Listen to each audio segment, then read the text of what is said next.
بسم اللہ الرحمن الرحیم السلام علیکم ورحمۃ اللہ وبرکاتہ۔ رمضان والعشر الاواخر والاعتکاف، رمضان اور آخری عشرہ اور اعتکاف۔ آج ہم بات کریں گے آخری عشرے کی فضیلت اور اس میں کی جانے والی ایک خاص عبادت جسے اعتکاف کہتے ہیں۔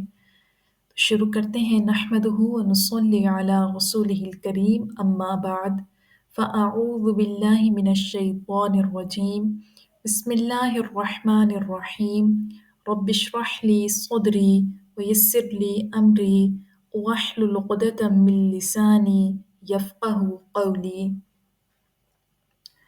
رمضان کا سارا مہینہ ہی عبادت کا ہے، مگر اس کے آخری عشرے کی عبادات کی خاص فضیلت بیان ہوئی ہے۔ رمضان کے آخری 10 دنوں میں اپنے اہل و عیال کو عبادت کے لیے خصوصی ترغیب دلانا، نبی کریم صلی اللہ علیہ وسلم کی سنت پر عمل کرنا ہے۔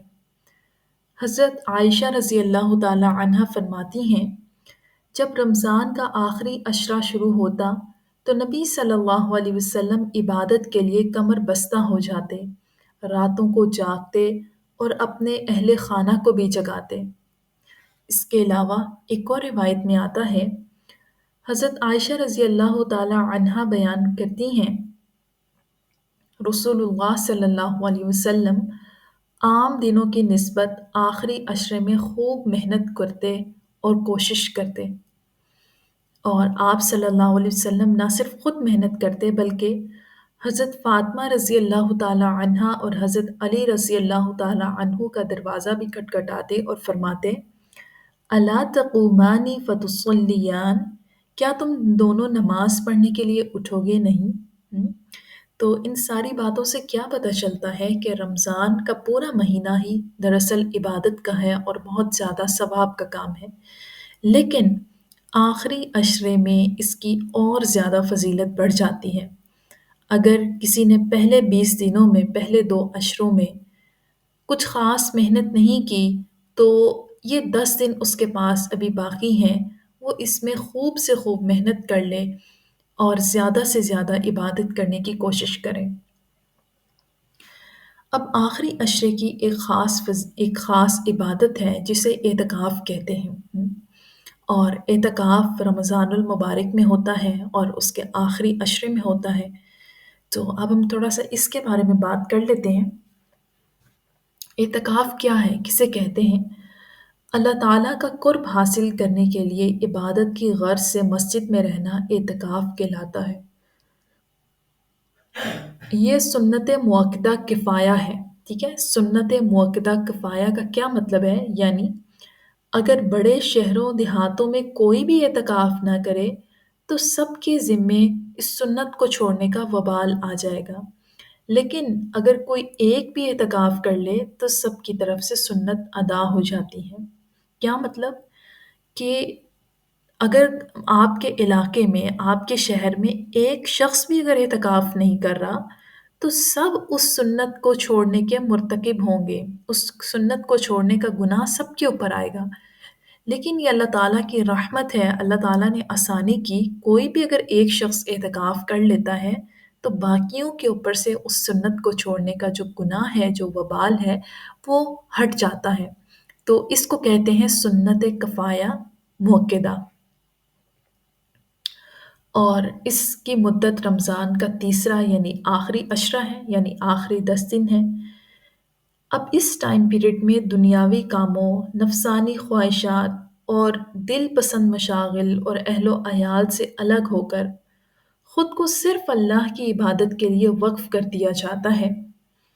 حضرت ابو ہریرہ رضی اللہ تعالی عنہ سے روایت ہے، رسول اللہ صلی اللہ علیہ وسلم ہر سال رمضان میں 10 دن کا اعتکاف فرماتے، لیکن وفات کے سال آپ صلی اللہ علیہ وسلم نے 20 دن کا اعتکاف فرمایا۔ تو اس سے کیا پتہ چلتا ہے؟ اگر کسی کو اعتکاف کے لیے 10 دن میسر نہ آ سکیں تو جتنے بھی دن ہوں اتنے دنوں کا وہ اعتکاف کر لیں، لیکن مسنون اعتکاف 10 دن کا ہے۔ اگر کسی کے پاس 3 دن ہے، 4 دن ہے، 5 دن ہے تو وہ اتنے دن بھی اعتکاف کر سکتا ہے۔ حضرت عبداللہ بن عمر رضی اللہ تعالیٰ عنہ سے روایت ہے کہ حضرت عمر رضی اللہ تعالیٰ عنہ نے نبی کریم صلی اللہ علیہ وسلم سے پوچھا، اے اللہ کے رسول صلی اللہ علیہ وسلم، میں نے زمانہ جاہلیت میں مسجد حرام میں ایک رات کا اعتکاف کرنے کی نظر مانی تھی۔ تو آپ صلی اللہ علیہ وسلم نے فرمایا، اپنی نظر پوری کرو۔ اس سے کیا پتہ چلتا ہے کہ انسان جو نظر مانتا ہے، منت مانگتا ہے، تو اس کو بعد میں پورا کرنا لازمی ہے، ٹھیک ہے؟ چاہے وہ اعتکاف کی ہو، چاہے وہ نماز کی ہو، چاہے وہ صدقہ کی ہو یا کسی بھی چیز کی ہو۔ اب ہم دیکھ لیتے ہیں کہ اعتکاف کے دوران کون سے کام نہیں کر سکتے۔ تو ایک حدیث میں آتا ہے، حضرت عائشہ رضی اللہ تعالی عنہا فرماتی ہیں کہ اعتکاف کرنے والوں کے لیے اعتکاف کے معاملے میں سنت یہ ہے کہ نہ وہ مریض کی عیادت کرے، نہ جنازے میں جائے، نہ عورت کو ہاتھ لگائے، نہ اس سے مباشرت کرے، نہ کسی حاجت کے لیے مسجد سے نکلے، سوائے اس حالت کے کہ جس کے لیے مسجد سے نکلنے کے سوا کوئی چارہ نہ ہو، اور اعتکاف روزے کے بغیر نہیں ہوتا، اور اعتکاف نہیں ہوتا مگر صرف جامع مسجد میں۔ تو ان تمام باتوں سے کیا پتہ چلتا ہے کہ بہت سارے ایسے کام جو جائز ہیں، جو درست ہیں، باعث اجر و ثواب ہیں، لیکن اعتکاف کی حالت میں ان کو کرنے سے منع کر دیا گیا۔ اعتکاف میں کوئی اگر بیمار ہے تو آپ اس کی عیادت کے لیے نہیں جائیں گے، کوئی فوت ہو گیا ہے اس کے جنازے پہ نہیں جائیں گے۔ صرف اس حالت میں آپ اعتکاف میں اپنی مسجد سے، اپنی جگہ سے نکل سکتے ہیں کہ آپ کے پاس کوئی چارہ ہی نہیں ہے کہ آپ وہاں سے نکل کر نہ جائیں۔ مثال کے طور پر کوئی بیمار ہو گیا ہے اور بہت سخت بیمار ہو گیا ہے، دوائی سے آرام نہیں آ رہا اور ڈاکٹر کے پاس جانا لازم ہو گیا ہے، تو پھر آپ اپنی جگہ سے اٹھ سکتے ہیں اور جا سکتے ہیں۔ اور سب سے آخری اور اہم بات کہ اعتکاف نہیں ہوتا مگر صرف جامع مسجد میں۔ اعتکاف کی جگہ مسجد ہے، ٹھیک ہے؟ تو مسجد میں ہی اعتکاف ہوتا ہے۔ نبی صلی اللہ علیہ وسلم نے مسجد میں اعتکاف کیا، صحابہ اکرام نے مسجد میں اعتکاف کیا، اور ازواج مطہرات نے بھی مسجد میں ہی اعتکاف کیا۔ رمضان کی 20 تاریخ کو فجر کی نماز کے بعد مسجد میں اعتکاف کے لیے بیٹھنا سنت ہے، اور جب عید کا چاند نظر آئے تب اعتکاف سے باہر آ جائیں۔ اعتکاف کے لیے روزہ رکھنا لازمی ہے، بغیر روزے کے اعتکاف نہیں ہوتا، اور عورتوں کو بھی اعتکاف کرنا چاہیے۔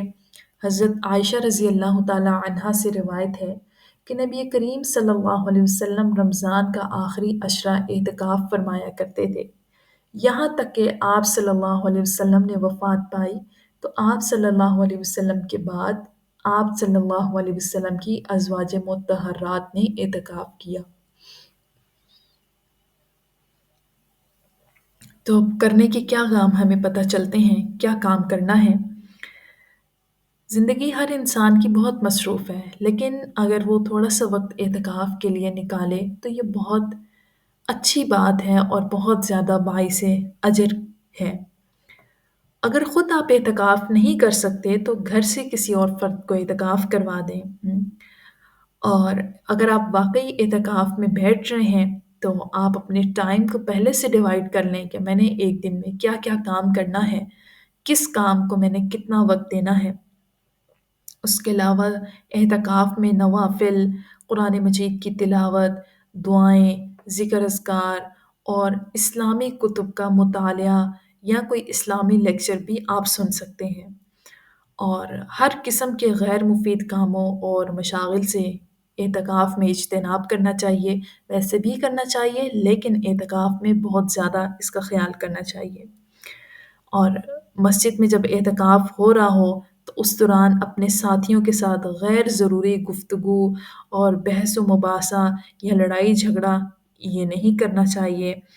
اور اعتکاف کا جو مقصد ہے وہ یہ ہے کہ انسان اکیلے میں اللہ سبحانہ و تعالیٰ سے راز و نیاز کرے، اللہ کی عبادت کرے۔ تو اس لیے جب مسجد میں انسان اعتکاف کرتا ہے تو وہاں اس کو اور بہت سارے نئے ساتھی ملتے ہیں، تو ان کے ساتھ میل جول کرنے کی بجائے اپنی عبادت میں مصروف رہنا چاہیے۔